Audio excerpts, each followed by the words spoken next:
Audio Jungle.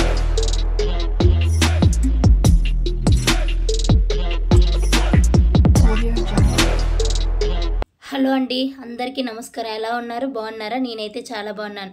నేనైతే మగ్గం క్లాస్లో ఇది డే 1, ఇది డే 2 అని చెప్పొచ్చు. ఆల్రెడీ మీకు ఏంటి ఎలా ఉంటుందని నేను వీడియో అయితే పోస్ట్ చేశాను.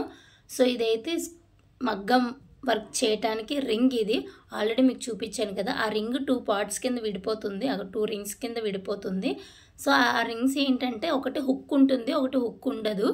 ఒకటి ప్లెయిన్గా ఫుల్ రింగ్ ఉంటుంది. ఇది ఏంటంటే స్క్రూ టైట్ చేసుకొని చేయడానికి, క్లాత్ని బట్టి మనం క్లాత్ అడ్జస్ట్ చేసుకుంటూ మనం టైట్ చేసుకుంటాం. ఎంత టైట్గా ఉంటే వర్క్ అంత బాగా వస్తుంది. ఇప్పుడు నేనైతే క్లాత్ ఫిట్టింగ్ చేయడం చూపిస్తున్నాను. అసలు ఎలా ఫిట్ చేసుకోవాలంటే, స్క్రూ ఉన్న పార్ట్ పైన పెడతాము, క్లాత్ కింద ఏమో స్క్రూ లేనిది రింగ్ పెడతాము, మధ్యలో క్లాత్ పెట్టేసి టైట్గా బిగించుకోవడం. నేను ఎలా అయితే చూపిస్తున్నానో అలాగా వీలైనంత వరకు చాలా టైట్గా స్క్రూ పెట్టుకుంటే క్లాత్ చాలా టైట్గా ఫిట్గా ఉంటుంది. క్లాత్ మీకు ఫిట్గా ఉంటేనే వర్క్ అనేది నీట్గా వస్తుంది. లూజ్గా ఉంటే అస్సలు రాదు. మనం క్లాత్ ఫిట్ చేసిన తర్వాత ముందుగా మనం అయితే చేయాల్సింది, ప్లెయిన్ రింగ్ కింద పెట్టి దానిపైన క్లాత్ వేసి అప్పుడు స్క్రూ ఉన్న రింగ్ పైన పెట్టాలి. సో ఫిట్టింగ్ అయితే అయిపోయింది. ఇప్పుడు మనం క్లాత్ని టైట్ చేసుకోవడం చూపిస్తున్నాను. దీనికోసం ఓన్లీ 2 ఫింగర్స్ యూజ్ చేయాలి. మన చెయ్యి అంతా వాడకూడదు. ఈ ఫింగర్స్ అన్ని వాడితే స్క్రూ బయటకు వచ్చేస్తుంది, స్క్రూ లూజ్ అయిపోద్ది, టైట్ అయిపోయి క్లాత్ కూడా చిరిగిపోతుంది. సో బౌన్సీగా రావాలి. మనం టైట్ చేసిన తర్వాత క్లాత్ అనేది కొంచెం బౌన్సీగా ఉండాలి. మనం ఇట్లా ట్యాప్ చేయగానే మనకు తెలియాలి ఆ బౌన్సీ. ఇప్పుడైతే నేను కాటన్ థ్రెడ్తో చూపిస్తున్నాను. స్టార్టింగే సిల్క్ థ్రెడ్ అయితే చూపించట్లేదు. కాటన్ థ్రెడ్తో ఏంటంటే ఆ నీడిల్లో నుంచి థ్రెడ్ బయటికి తీసుకురావడం మనకు తెలియాలి. సో ఫస్ట్ థ్రెడ్ యొక్క లాస్ట్ని, చివరి భాగాన్ని మనం ముడి వేసుకోవాలి. మనం ఏదైనా కుట్టేటప్పుడు ఎలా అయితే ముడి వేసుకుంటామో బయటకు వచ్చేకుండా అలాగే వేసుకోవాలి. నేనైతే 2 ఫింగర్సే యూజ్ చేస్తున్నాను. ఆ థ్రెడ్ పట్టుకోవడానికి చూపుడు వేలు, మన థంబ్ ఫింగర్, ఈ 2 నేను చూపిస్తున్నాను. మనం పూలమాలని కట్టడానికి ఎలా అయితే పట్టుకుంటామో థ్రెడ్ అలాగే పట్టుకోవాలి. అలా పట్టుకుని మనం ఫ్రేమ్ కింద పెడతాం. ఆ హ్యాండ్, ఒక హ్యాండ్తో నీడిల్ పట్టుకుంటాం, ఒక హ్యాండ్తో నీడిల్ పట్టుకొని ఒక హ్యాండ్తో థ్రెడ్ పట్టుకుంటాం. సో అది ఎలా ఉంటుందో మీకైతే నేను క్లారిటీగా చూపించడానికి ట్రై చేస్తాను. నీడిల్ హుక్ ఉంటుంది కదా, అది మనం ఫస్ట్ దాంట్లో డ్రాప్ చేసి అప్పుడు ఆ హుక్కి థ్రెడ్ తగిలిస్తాం. సో ఇప్పుడు అయితే నాకు కుదరలేదు. ఇప్పుడు మీకు కొంచెం క్లారిటీగా చూపించడానికి చూపిస్తున్నాను చూడండి.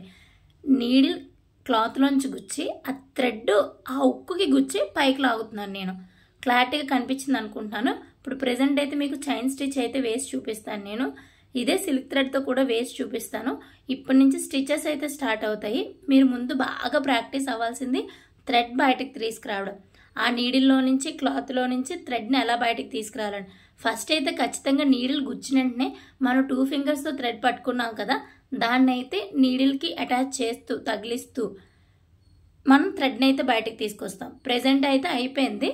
నేను కాటన్ థ్రెడ్తో అయితే వేసి చూపించాను. మీకు క్లారిటీగా ఉందని అనుకుంటున్నాను. ఒకవేళ క్లారిటీగా లేకపోతే నాకు మళ్ళీ ఒకసారి మెసేజ్ చేయండి, క్లారిటీ లేదని. నేను వీలైనంత వరకు క్లారిటీగానే చేస్తాను. అదైతే చైన్ స్టిచ్ ప్రెజెంట్ చూపించింది. బ్యాక్ సైడ్ కూడా చూపిస్తున్నాను నేను, చూడండి. So back side thread cut చేసుకుంటాం. లాస్ట్లో ముడి వేసుకోవాలి. ఆ ముడి కూడా నేను డీటెయిల్గా చూపిస్తాను. నేను ఇప్పుడు సిల్క్ థ్రెడ్తో చూపిస్తున్నాను. ఫస్ట్ అయితే మీరు నేర్చుకునేటప్పుడు కాటన్ థ్రెడ్తోనే నేర్చుకోవాలి. సిల్క్ థ్రెడ్తో అంత ఈజీ కాదు థ్రెడ్ బయటికి రావటం. దానికి కొంచెం ఎక్స్పీరియన్స్ ఉంటేనే వస్తుంది. ముందు కాటన్ థ్రెడ్తో థ్రెడ్ పైకి లావటం. థ్రెడ్ పైకి లావాలంటే ఫస్ట్ సూదిని గుచ్చిన వెంటనే 2 ఫింగర్స్తో థ్రెడ్ పట్టుకొని ఆ సూది యొక్క హుక్కి థ్రెడ్ని తగిలించాలి. తగిలించి మనం అప్పుడు పైకి లాగాలి. నేనైతే ఇప్పుడు సిల్క్ థ్రెడ్ వేస్తున్నాను చూడండి. సిల్క్ థ్రెడ్ జారుతూ ఉంటుంది, చెయ్యి కొంచెం జాగ్రత్తగా చూసుకొని వేయాలి. అలానే సూదులతో గుచ్చేసుకోకండి. సూదికి మీకు ఒక టిప్ చెప్పడం మర్చిపోయినా, అది నెక్స్ట్ వీడియోలో చెప్తాను. మీకు అడిగితే చెప్తాను నేను. సూది పట్టుకునేటప్పుడు జారకుండా ఉండడానికి ఏం చేస్తే మంచిది అనే కొన్ని టిప్స్ అయితే ఉన్నాయి. దానికోసం నేను మళ్ళీ ఒక వీడియో చేస్తాను. మగ్గం వర్క్ అయితే ఈజీ అని నేను చెప్పను, బట్ నేర్చుకుంటే ఈజీయే. మన వరకు మనమైనా చేసుకోవచ్చు. ప్రతిదీ బయట ఇవ్వాలంటే కష్టం కదా. ఇప్పుడు నేనంటే నాకు 2 ఆడపిల్లలు ఉన్నారు, వాళ్ళిద్దరికీ చేయాలి, నేను చేయించుకోవాలంటే ఎక్కడికి వస్తాయి చెప్పండి? మొత్తం ఆ మగ్గం వర్కే వస్తాయి. అదే నేను నేర్చుకుంటే నాకు చేసుకోగలను, నా పిల్లలకు నేను చేయగలను. ఏదైనా స్వతహాగా మనం నేర్చుకుంటే ఆ వచ్చే ఆనందమే వేరు, మనంతటి మనం కుట్టుకుంటే. నేనైతే చాలా హ్యాపీగా ఫీల్ అవుతున్నాను. సో మరిన్ని వీడియోల కోసం నా ఛానల్ అయితే సబ్స్క్రైబ్ చేసుకోండి, లైక్ చేయండి, షేర్ చేయండి. ప్లీజ్ నా ఛానల్ ఎవరైనా సబ్స్క్రైబ్ చేసుకోకపోతే ప్లీజ్ డూ సబ్స్క్రైబ్. నేనైతే వీలైనంత వరకు మీకు అర్థమైనట్టే వీడియోస్ అయితే చేస్తాను నేను. Thank you so much.